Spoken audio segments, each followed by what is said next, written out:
Obsession, the latest hit in theaters since Backrooms took that title.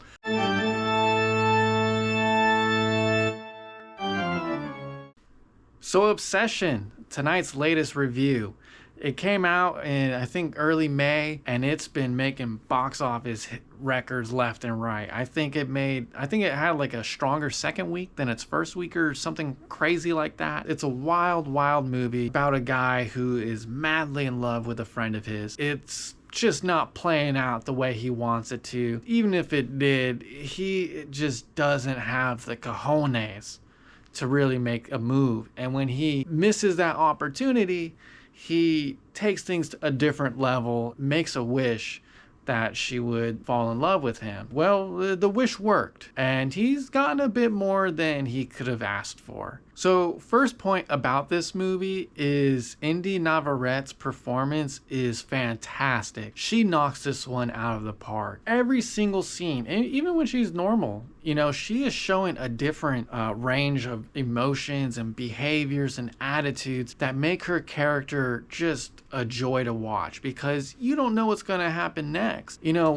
By the end of the film, we know she's crazy. She's a lunatic. She's gone off her rocker. And we still don't really know how she's going to act. And it's so exciting to see her just contort her body in all these weird ways and all these micro expressions on her face, and how quickly she can switch between all of this to keep us on our feet excited to see more. I really think in 10, 20, 30 years, this is going to be an iconic role in horror just because of how fun she makes it, especially opposite of Bear. And that's going to be my second point. Is Bear is for as likable as Nikki is, Bear is very unlikable from the get-go, and that's a testament to the writer, who has to make him unlikable, or they want to. That's the purpose. The actor does a great job of portraying that, but man, this guy's a pathetic loser. And my God, dude, just nut up. Just do it, man. I just found myself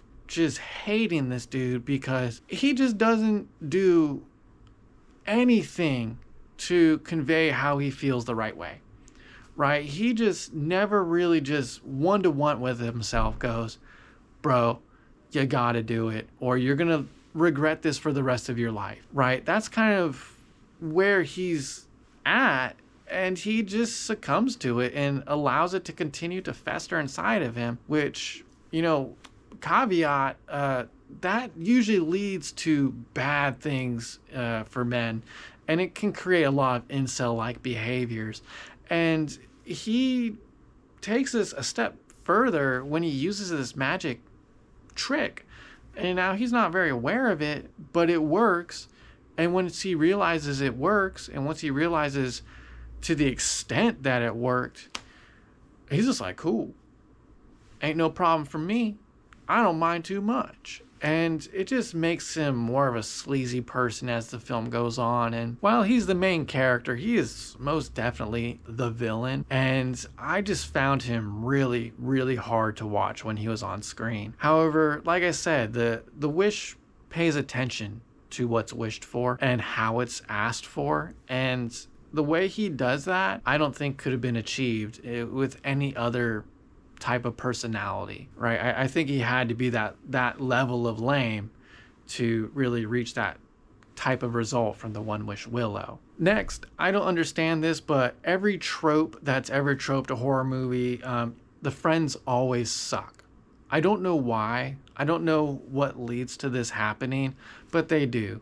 And in this case, we learn a few things about these characters as the film progresses, especially around the later half of the middle. I guess this is the second, third, I don't know. Anyways, when that happens, we learn a few things about these characters, and it kind of just made me want to hit the rewind button, just be like, why were we doing this in the first place? Why are you setting all of this up? Why are we going through all these hoops? Why are you acting like this? I thought you guys were friends. What is going on here? And that just kind of annoyed me, because I can understand why Bear's written a certain way. I didn't really understand why his friends were written a certain way. I think we kind of understand by this point in the movie that Nikki never liked him. You know, it's a very platonic relationship for her. I feel like the movie, at least the filmmakers, I don't know, felt like it was important to double down on that and remind us with this really weird detail that I think kind of ruins it, kind of broke the illusion a bit for me, because I was like, okay, even in this weird, wacky world, that's just not what friends do. And I know a lot of people have bad friends, but it just seemed like everyone was in on some sort of joke besides Bear, and he even knew that this was never gonna turn out the way he wanted it to. Because back to the, shitty friends, there's just a few things that happen where you just go, why are we even doing this?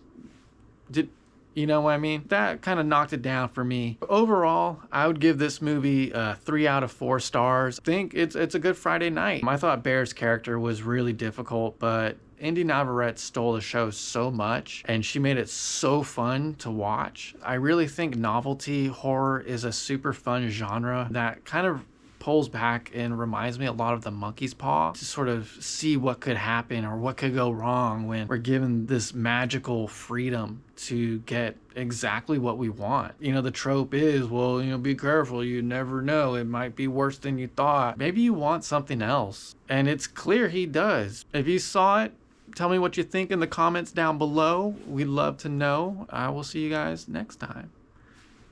Later. Stay classy, guys.